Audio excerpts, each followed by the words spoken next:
Think about this quietly for a moment. You may have lived through genuinely happy experiences, celebrations, achievements, laughter, love, travel. And yet, without warning, your mind still drifts back to that one awkward moment. Something you said wrong, something you did in public, a brief second that felt embarrassing and somehow stayed. Why does the mind hold on to moments like these more tightly than to joy? The answer begins with an uncomfortable truth. The human brain was never built to make us happy. It was built to keep us alive. For most of human history, survival depended on avoiding danger. Physical danger, yes, but also social danger. Being excluded from a group, losing status, or breaking social rules could mean losing protection, food, or safety. So the brain evolved to prioritize anything that might threaten belonging. This is why negative experiences leave a deeper imprint than positive ones. Psychologists call this negativity bias. Negative moments are processed more intensely, stored more securely, and recalled more often. Embarrassment fits perfectly into this system because it signals potential social rejection. Embarrassment isn't just an emotion, it's a warning. When it happens, the brain is asking questions like, did I break a rule? Did I look foolish? Will this change how others see me? These questions feel urgent because at a deeper level, the brain treats social mistakes as risks. That's why embarrassment triggers such a strong physical response: racing heart, flushed face, discomfort. The body reacts as if something important has gone wrong. Emotion, combined with perceived threat, tells the brain, remember this. Inside the brain, a small structure called the amygdala plays a major role here. Its job is to tag experiences with emotional importance.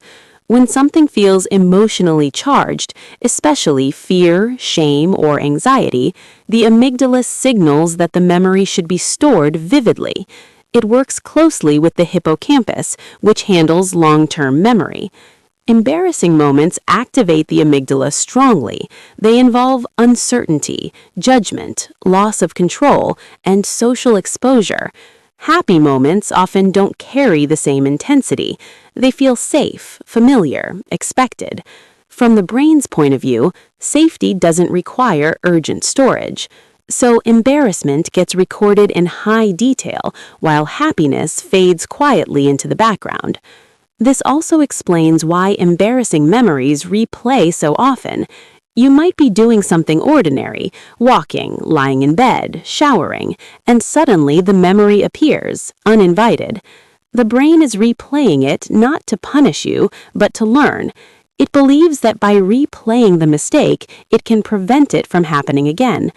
Unfortunately, the brain isn't selective about timing. It doesn't ask whether replaying this memory is helpful or kind. It just repeats. Happy moments don't receive the same treatment because they don't demand correction. Nothing went wrong. There's no lesson to drill in, so the brain lets them pass. Another reason embarrassment sticks is contrast. Memory thrives on disruption. Happy moments often blend into routine. Embarrassment interrupts the flow of expectation. It stands out sharply against what was supposed to happen. That contrast makes it memorable. There's also something called the spotlight effect. Humans tend to overestimate how much others notice them. When something embarrassing happens, it feels as though everyone is watching, judging, remembering. In reality, most people are focused on themselves. They forget quickly. But your brain doesn't account for that. It assumes that if the moment feels important to you, it must be important to everyone else. So you carry the memory long after others have let it go. None of this means something is wrong with you. It means your brain is ancient, protective, sometimes overreactive. It's operating with survival rules written long before modern life, social media, or constant self-awareness. You can't stop embarrassing memories from forming, but you can change how you respond to them. One shift is simply recognizing what's happening.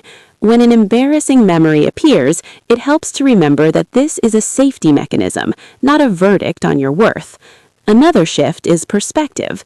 If someone else made the same mistake, would you judge them harshly? Usually not. We grant others far more grace than we give ourselves.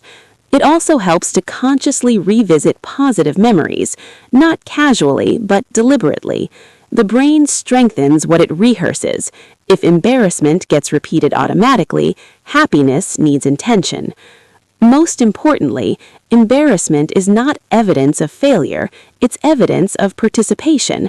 It means you're engaging with the world, taking risks, speaking, trying. A life without embarrassment would be a life without exposure and without growth. The reason embarrassing memories stay isn't because they define you, it's because your brain thinks they're important for survival. Once you understand that, the memory loses some of its power. That moment from years ago doesn't describe who you are, it describes a second in time, and the fact that you still think about it doesn't mean you're weak, it means you're human, carrying a mind built to protect, even when protection feels uncomfortable.